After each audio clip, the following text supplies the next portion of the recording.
Hello friends, आज हम बात करेंगे BLSE सर्विसेज के IPO के बारे में। चलिए डिटेल में कंपनी के बारे में जानते हैं। ये कंपनी 2016 में बनी थी और 2018 में स्टाफिन इंडिया प्राइवेट लिमिटेड को खरीद लिया था और 2022 में जीरो मास प्राइवेट लिमिटेड को खरीद लिया और इनको स्टेट बैंक ऑफ इंडिया से, द इकोनॉमिक टाइम्स से, pension fund regulatory and development authority से बेस्ट परफॉर्मेंस के लिए अवार्ड भी मिले हैं। ज्यादा पुरानी कंपनी नहीं है, 6 to 7 साल पुरानी है। ये कंपनी डिजिटल सर्विस प्रोवाइडर है जो बैंकों को बिजनेस कॉरेस्पॉन्डेंस सर्विसेज देती है और इंडिया में ग्राउंड पर मतलब पब्लिक को जिन्हें गवर्नमेंट की सर्विसेज की आवश्यकता होती है उन्हें ई गवर्नेंस सर्विसेज देती है।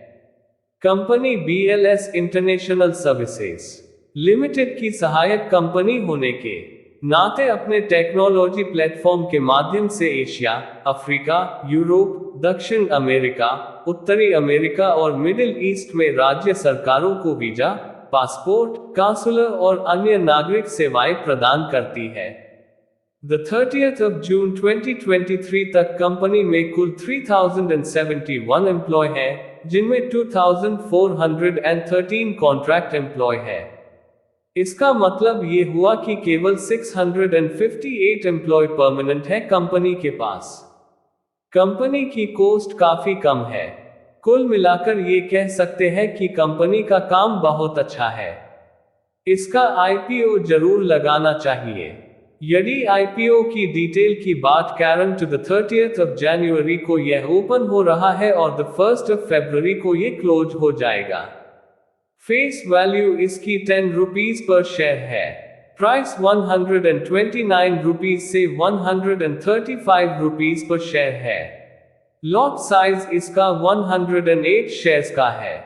टोटल इश्यू साइज 311 करोड़ का है, जिसमें फ्रेश इश्यू 311 करोड़ का है, इसलिए 311 करोड़ रुपीस कंपनी के पास जाएगा। यदि हम रिटेल कोटा की बात करें तो इसमें 10% रिटेल का कोटा है।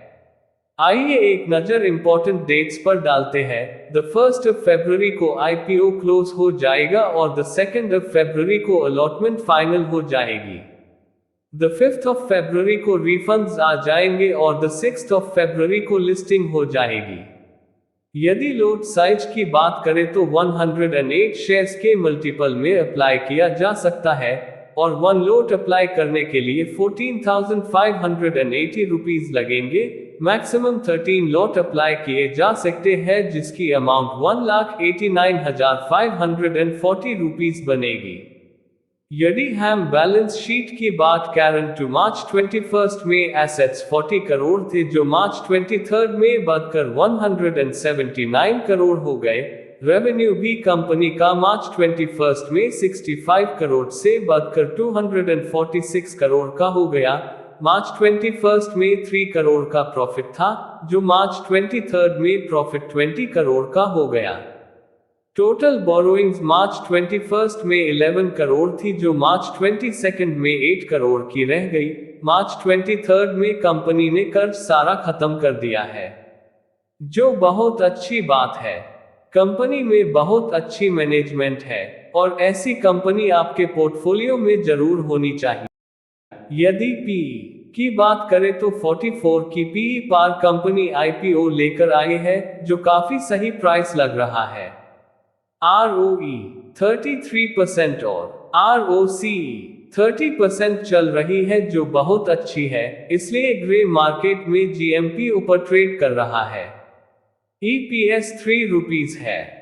अगर हम इसकी पीयर कंपैरिजन कंपनियन की बात करें तो इस सेगमेंट की सिर्फ एक कंपनी मार्केट में लिस्टेड है, अमृता लिमिटेड, जिसकी PE 56 है। मुझे लगता है इस IPO जैसी मार्केट में और कोई कंपनी नहीं है।